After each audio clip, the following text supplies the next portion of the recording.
What's up, y'all? It's your girl J Renee with Prison Ride Radio. I hope that you're doing well. This afternoon, I got a brother on the phone who's an author by the name of Taran Helms. Excuse me. And we're going to talk to him about his book, what got him into writing, what the future holds, and things like that. So let's jump right into it. All right, bro. How you doing? I'm all right. I'm peace, Queen. How you? I'm doing all right in this piece over here as well. Appreciate you for pulling up on us, you know what I mean, so we can learn a little bit more about you. Tell the people a little bit about yourself and where you from. All right. Well, my name is Taran Helms. I'm from Youngstown, Ohio. I'm 39. I'm currently incarcerated in Ohio. You know what I mean, for some crimes that I did not commit. We get into that a little bit later, but since being incarcerated, I've just been utilizing my time to elevate on all levels, mentally, physically, spiritually, emotionally, and I've just been giving my pain purpose. And me giving my pain purpose consisted of me writing and trying to, do something better than become the pain and the hurt that I had to feel growing up, going through these situations, and just to create a legacy for my child, for my daughter, for the people that love me, for the people that I love, for the people that I've lost over time. You know? Yeah, that's peace for As of sure. right now, I got 5 books published, but altogether, I got I would say probably like 11 or 12. I'm working on 2 or 3 right now as we speak. Okay. Well, congratulations on becoming a published author. That's definitely a big deal. So congratulations on that. Um, so let's get into it. What made you, pick up the pen and decide that writing was a way you wanted to express yourself? Um, from reading, actually, I read a lot of books, and True to the Game, Dutch 1, 2, 3, Carl Weber, the whole lot of James Patterson, as I read a lot of books, a lot of urban novels, a lot of murder, suspense, drama, all these different kind of books I was reading, and then I got to reading something. I'm like, you know what, I can do this.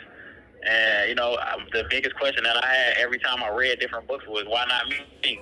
And after I wrote the first one, I was like, and I started letting people read it, and I actually seen that I was good at it. I just started working more at it to perfect my craft. Okay. So what's the first book that you wrote? The very first book that I wrote is called Love, Time, and Death, Okay. and it was kind of like it was inspired by, I had watched a movie called Collateral Beauty with Will Smith, and he had wrote a letter to Love, Time, and Death.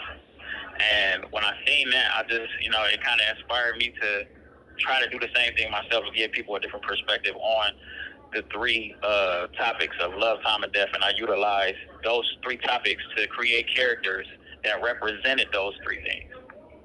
Okay. So I know you said that you've done 11 books, but you have 5 that are published, right? Um, what are the all your Yeah. books have the same genre, or do you switch it up? Like, tell us a little bit about the creative process when it comes to writing. Okay. When it comes to the love, time, and death, I turned that into a series, which is why there's 3 books to that. It's Love, Time, and Death 1. There's Love, Time, and Death 2. Love, Time, and Death 3 is not published yet, but it's written and typed up. And then I did a spin-off, which is a book that goes back, gives you the backstory on time, and that gives you a backstory on death. Those are all murder mysteries. Okay. I have 2 other books that are published, called, no, 3, sorry, I apologize. Better Days is a poetry book, and Better Days just represent me going through like different little struggles and stuff inside of here, and inside of these walls, and just the stuff I was going through with family, just expressing myself. The Eye of the Storm is me and 2 other guys, Dion Glenn and James Harris. We had compiled together and wrote a book. There's another poetry book, and From My Eyes is an autobiography. It's a 3 book trilogy, but the autobiography is of my life. But I utilize the poetry format to be able to put that into flourishing. Okay, that sounds fly. So where can people find the books that you have published? Um, Personally, like I created the link tree, and it's named after my brand. It's NEOR831TH. That's my link tree, and that'll take you to all of the different places where you can tap in and be able to purchase the bikes and books, whether it be Barnes and Noble, Amazon, or you can just go through my company personally, and either way you'll get the services that was required to be able to get these books. Because I promise you, like, I don't play about my writing. I'm very passionate about it, and if you ask me or anybody else who read it, I'm pretty decent. If I say so myself. Okay, for sure. Yeah, that's like your writing as well. So yeah, you in there, bro. When it comes to that, y'all definitely need to make sure y'all check out these books. I'll be sure to print or publish the link tree so y'all will have it at your fingertips to click. All right, bro. So let's fast forward a little bit. What we do in the present Okay. definitely sets us up for the future, right? So what does the future hold when it comes to, Right. your books and writing and stuff like that? Like what you trying to get into? Well, when it comes to, we spoke about why I started writing, but what I want to do moving forward, as far as when it comes to writing, I want to be able to create avenues for other people such as myself, whether it be inside of the walls or outside of the walls, to be able to put their work out there. Because my voice is just a voice for the voiceless. Like, when it comes to the poetry and stuff that I write, I think I speak from me, but I also make it to where it's relatable to other people. So my goal moving forward is to be able to create an avenue on a lane for other people to put themselves in a position such as myself.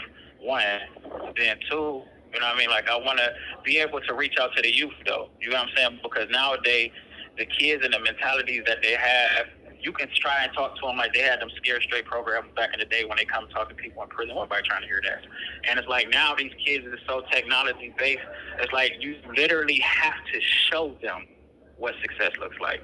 And that's one of the biggest things for me, though. Like, I write and I do the things that I do because they told me what I couldn't do. They told me what I wouldn't be. Right. And from these walls, from behind these bars, I was able to do some things that I feel like will be able to provide a way for other people to see that your circumstances and your situations don't define you. You get an opportunity to show people who you are, and that's what I want to do.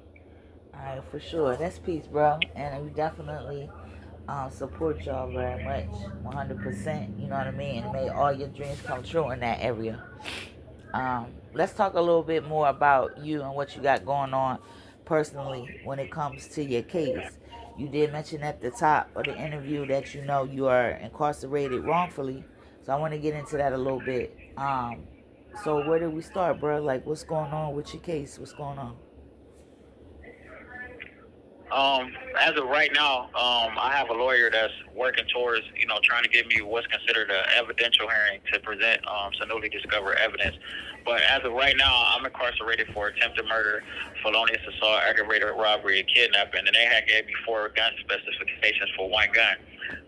They eventually took 9 years off for 3 gun specifications because there was only 1 crime committed. However, when you come up in different urban areas, one thing that I was taught was you hear nothing, you see nothing, you can't speak about nothing. And nowadays those rules don't apply. You know what I mean? But that's just something that I live by. So that applies to my case because it's like, in the midst of me trying to help a friend, somebody that I was dealing with at the time, because of the situation that she was in and what she was going through, I couldn't help her by physically doing something to correct her situation. So, I ended up giving her a gun to be able to protect herself.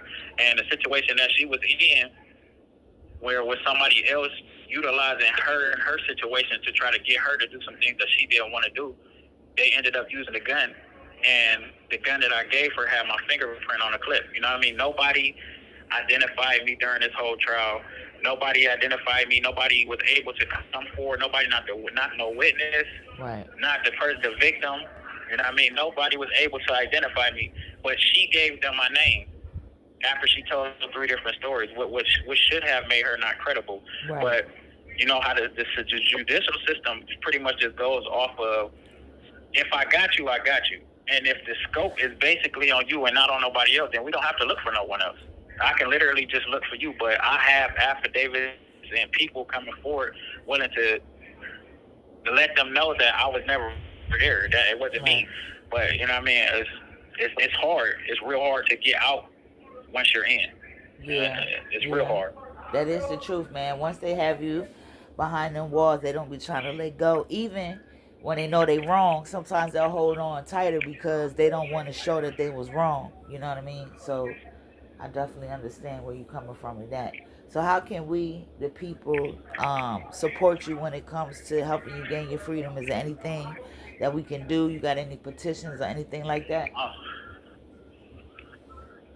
Well, I had this one lady helping me do a petition, and she ended up disappearing. So it's like eventually I'm going to try to put another petition together, but it's like right now it's like I have exhausted so many funds into this lawyer and these lawyers who's running off and doing halfway jobs when it comes to trying to help me get myself out of here. Because once a person get their money, it's like now you on their time. But if there's anything that could be done, it's like I'm looking for a lawyer who can help this lawyer or at least make him do what he's supposed to be doing. It's like whatever it is that can bring light to the situation, because it's not just me who is in these kind of situations where it's like once you hear it, it's hard to get out. Like I said, but it's like now that I'm bringing this evidence forward, it's like I really don't even know what else to do when it comes to not letting him do what he's supposed to be doing. It's like I'm looking up all of these cases. It's like all I can do right now is just try to bring light to the situation so that somebody hopefully could literally see that I'm not allowing this time to do me. I'm actually doing what I'm supposed to do while in these confided areas to be able to rehabilitate myself, because they're not worried about rehabilitating you once this is Ohio Department of Rehabilitation. They don't offer you no services to be able to help yourself. They try to break you down mentally. Like right now I'm in a Supermax prison in Ohio. I'm in a place called Lucasville, Ohio. Southern Ohio Correctional Facility. And it's like they try to break you mentally. You have 1 minute remaining. All I can really pretty much do right now is try to bring as much light to the case that I can, so that hopefully somebody will see and be willing to help me. But in the meantime, I'm going to just do what I got to do to keep my mind focused on what it is that I'm supposed to be doing. That's it. All right, bro. It's definitely been a pleasure learning more about you and your craft. We definitely invite you back for when you got, to come back and discuss whatever you want, whatever on your mind. I want to give you an opportunity to address the listeners. You can drop some gems, talk about some things you think we should know, whatever you want to put down. So the floor is yours. Okay. Well, I appreciate you for that. And what I do have to say is, the universe, God, Allah, whatever you believe in, whatever you stand on, will always present opportunities for you to literally show who you are and become better. You know what I mean? Opportunity is something that will always present itself. And I understand that there's a lot of different things that I have done in my life and over time that, could have came with reward or punishment. And like whatever it is that I'm here for, whatever reason it is that, the universe or God felt like this is where I needed to be, I appreciate the opportunity, because it helped me grow and learn who I was as an individual. I grew as a man. I became a 5%er. You know what I'm saying? I learned knowledge of self. I learned who I was as a man, as a king, as a father. And now I can pass that on to the youth, because the babies are the greatest. The youth is our future. Now I can be the best man that I can be to my woman. Now I can be the best version of myself as a father to my baby. You know what I mean? And it's like, I hate what this situation took from me, but I also appreciate what it has given me. I lost my mother. I lost my brother. I lost a few of my cousins and other family members since I've been gone. And these people here, they don't care about the pain that is inflicted on you, whether it be from out there or the pain that they inflict on you from in here. And it's like, I never will sit back and say that I have never been wrong for anything, because the first person who is free of sin cast the first stone, and I'm the person that literally will take accountability for any and everything that it is that I do. It's just time for me to get up out of here, because I know that I can contribute to being a positive influence to the youth in these different communities. I know that I can speak and breathe life into the individuals that I encounter because of the things that I've been through.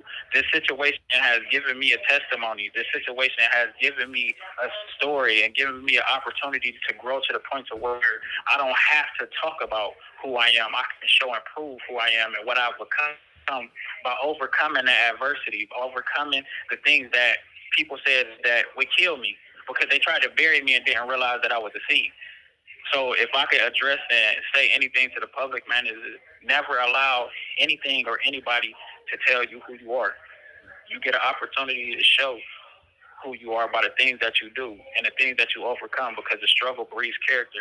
And I promise you, like, they let me out of here physically, they'll never see me again. But one thing I always promised my mama was that I'll never give them my mind, and I never have, and I never will. So, to the people that's listening, to the people that will eventually become a fan once they tap in, I appreciate you for your time, and I appreciate you for even giving me an opportunity to enter into your cipher, man. Just keep me in your prayers, keep positive energy shooting my way, and I appreciate you for giving me this opportunity.